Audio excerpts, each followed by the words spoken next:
You know, as a police officer, I'm compelled to make this video. I've been in law enforcement for 10 years, and I'm speaking to my peers, other fellow officers, people in any kind of law enforcement position.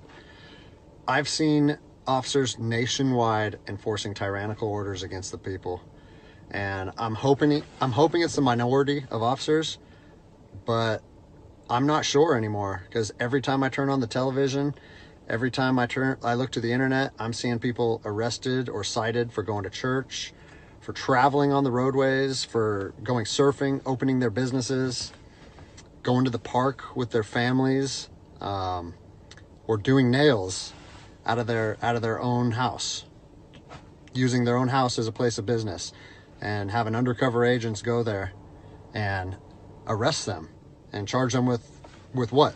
With a crime?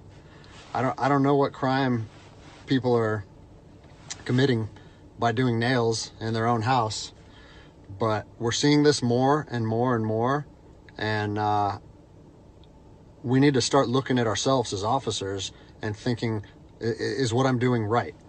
Now, I want to remind you that regardless of where you stand on the coronavirus, we don't have the authority to do those things to people just because a mayor or a governor tells you otherwise.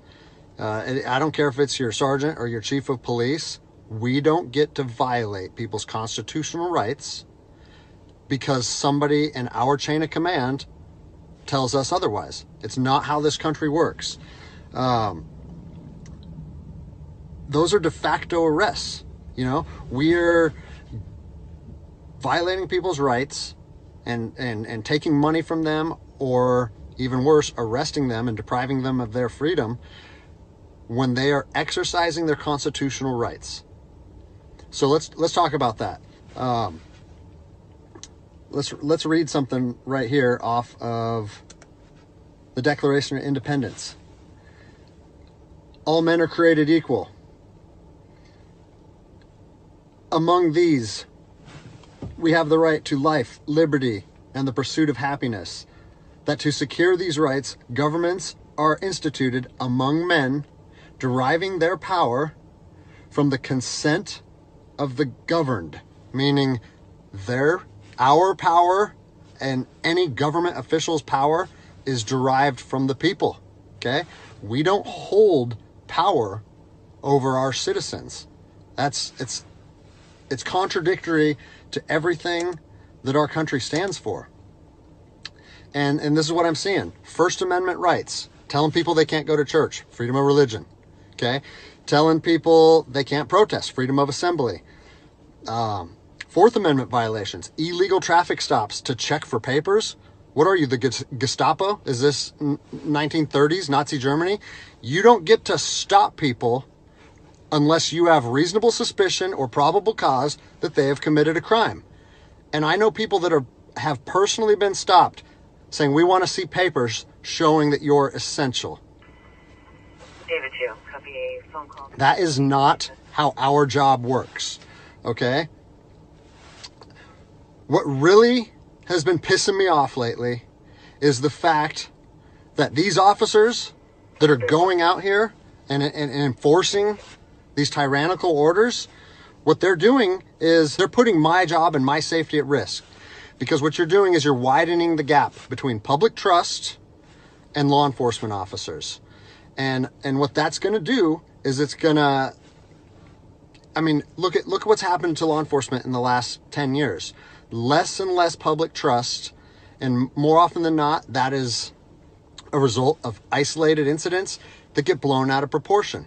Well, they're not isolated anymore. They're happening every single day. And the thing that I want you guys to realize is that our power that we hold as law enforcement officers is nothing more than a facade. It's a badge and a gun. And people, you don't realize, if you haven't lived in anarchy, if you haven't seen combat, things can be stripped from people in a heartbeat. And that's what I'm afraid of. I'm afraid that these actions are going to wake a sleeping giant, i.e. the American people, okay? They are going to be put in a position where they won't have their rights trampled anymore. And us as law enforcement officers, we'll have our ability to enforce the law stripped from us in about 10 minutes. Okay? I think what is going to happen if this continues is we're going to see bloodshed in the streets. Okay? I don't want to see bloodshed in the streets on either side of this coin. I don't want to see fellow officers get injured or killed, and I certainly don't want to see citizens get injured or killed. And I promise you, most of you out there doing these tyrannical acts against our citizens, you're not ready for combat. You're not mentally or physically ready for combat in the first place. I promise you, you don't want to go through that, and I hope I never have to go through that again. You know, you don't get to just say, well, I'm doing this because I was told to do so, or I'm following orders, or I need to keep this job. Guess what? I need to keep this job more than anybody. I have 3 young children. I have 2 houses. Like, I have the same sob story that the rest of you guys have. But my personal choices and my living arrangements, no matter what they are, don't allow me to trample on people's rights. And I don't understand why that concept is so hard for people to understand. Listen, you need to stand up for what's right. You need to, if you're part of a department or an agency that is asking people or asking their officers or their deputies to impose on people's rights and infringe on their freedoms, you need to step up and say, no, that's not me. That's not what I signed up for, and that's going against my oath. And if that costs you your job, so be it. At least you'll be able to look at yourself in the mirror at night. I've already expressed this to my department. And luckily for me, I come from a department that I feel like my chain of command shares my view, but I don't care what department you're part of or what your chain of command thinks. You don't get to trample on people's liberty. And so, you know, as a special operations veteran, I've fought on the streets of Iraq under the U.S. government's guise of freedom. And I'm telling you what, the American people are going to you are going to wake a sleeping giant, and they are going to fight 10 times harder for their freedom on their soil than anything you've ever seen before. And if that's something you're willing to face, then keep trampling on people's rights.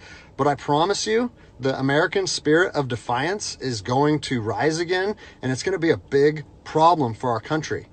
So I'll leave you with this, something that I learned as an E-nothing in the Army. No matter what situation you're put in, if you look inside yourself and ask yourself one question, am I doing the right thing? You ask yourself that, you know the answer. And no amount of money or no order or law or anything should be able to make you go against doing the right thing. So I'm imploring officers to look inside themselves and ask themselves, is this what I want to be doing to my citizens? And I think the answer is clear. And if we all stand up together, guess what? It'll be a non-issue, no factor, because people and law enforcement will be united like we should be.